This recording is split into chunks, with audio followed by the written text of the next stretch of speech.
दिल्ली के जंतर मंतर से शुरू हुआ संसद मार्च जैसे जैसे आगे बढ़ा, माहौल लगातार तनावपूर्ण होता गया। हजारों छात्र संसद की ओर बढ़े। रास्ते में सुरक्षा बलों ने उन्हें रोकने की कोशिश की, लाठीचार्ज हुआ, आंसू गैस छोड़ी गई और कई प्रदर्शनकारियों को हिरासत में लिया गया।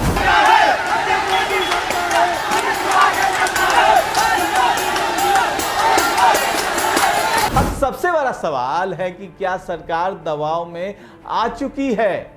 अगर सरकार आंदोलन को पूरी तरह नजरअंदाज करना चाहती तो क्या आंदोलन के प्रतिनिधियों को केंद्रीय मंत्री जेपी नड्डा से मिलने का मौका मिलता? दिल्ली देश की सत्ता का केंद्र, संसद से कुछ ही दूरी पर हजारों छात्रों का हुजूम, सड़कें पुलिस छावनी में तब्दील, आंसू गैस, लाठीचार्ज, हिरासत और फिर सत्ता के सबसे बड़े नेताओं में से एक केंद्रीय मंत्री जेपी नड्डा के घर पर आंदोलन के प्रतिनिधियों की मुलाकात।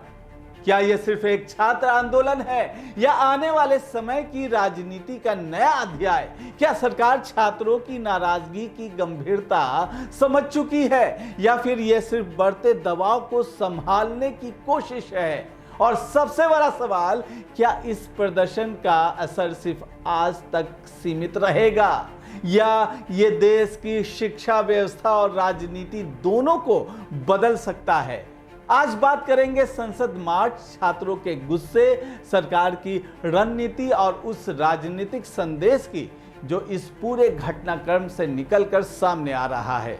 दिल्ली के जंतर मंतर से शुरू हुआ संसद मार्च जैसे जैसे आगे बढ़ा, माहौल लगातार तनावपूर्ण होता गया।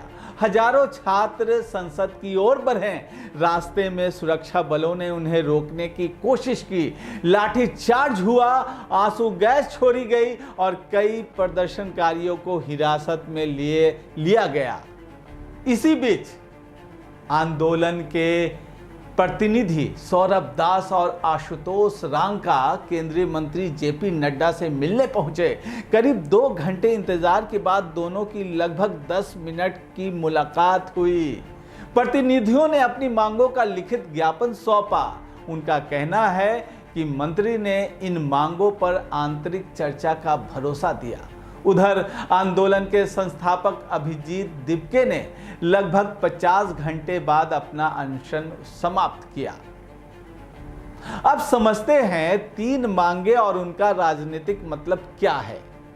अब आंदोलन की मांगें भी बढ़ चुकी हैं। पहली मांग, सोनम वांगचुक को तुरंत रिहा किया जाए। दूसरी मांग, केंद्रीय शिक्षा मंत्री धर्मेंद्र प्रधान इस्तीफा दें। तीसरी मांग, आत्महत्या करने वाले नीट अभ्यर्थियों के परिवारों को 1 करोड़ रुपए का मुआवजा दिया जाए।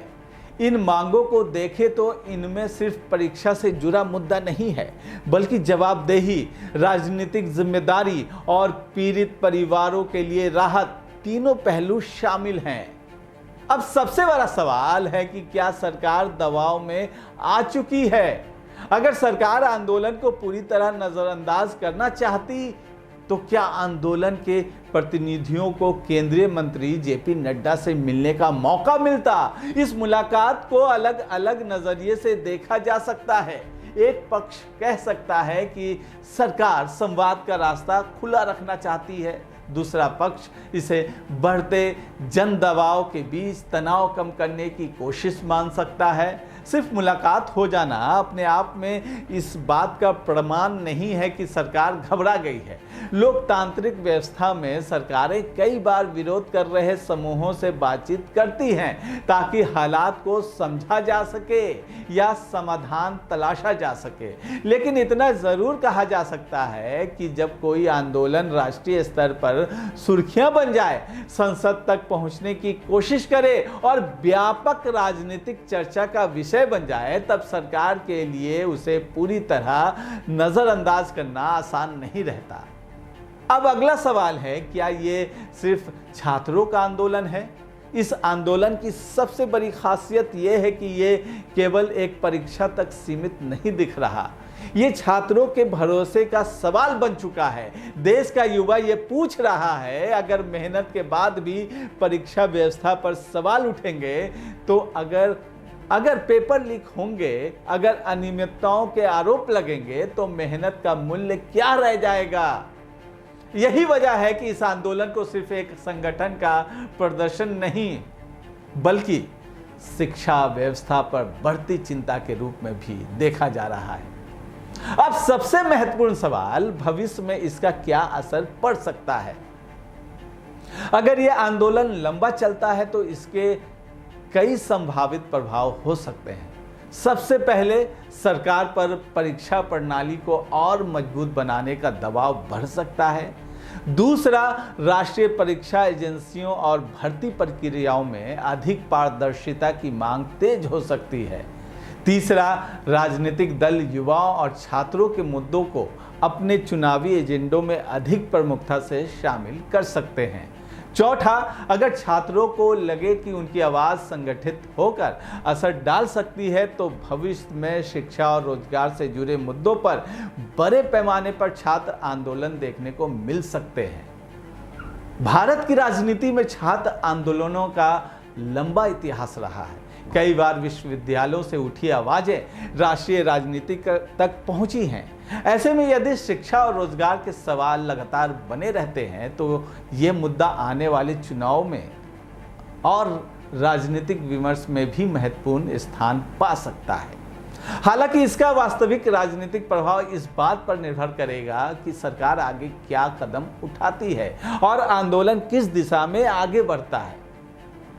आज की तस्वीर सिर्फ संसद मार्च की नहीं है, ये उस पीढ़ी की तस्वीर है जो अपने भविष्य को लेकर जवाब चाहती है। सरकार ने बातचीत का रास्ता चुना है, छात्र अपनी मांगों पर कायम हैं। अब नज़र इस बात पर होगी कि क्या ये संवाद किसी ठोस फैसले पर पहुंचेगा या फिर ये आंदोलन और बड़ा रूप लेगा। फिलहाल इतना साफ है कि शिक्षा, रोजगार और पारदर्शिता जैसे मुद्दे देश के युवाओं के लिए बेहद अहम बने हुए हैं और आने वाले दिनों में इन पर होने वाली हर कार्रवाई पर लोगों की नज़र रहेगी। आप क्या सोचते हैं? क्या सरकार और छात्रों के बीच ये बातचीत समाधान की शुरुआत है या आंदोलन अभी और तेज होगा? अपनी राय हमें कमेंट करके ज़रूर बताइएगा। इस खबर पर हमारी आगे भी नज़र रहेगी, पल पल की अपडेट आप तक पहुंचाते रहेंगे। फिलहाल मुझे दीजिए इजाज़त, नमस्कार।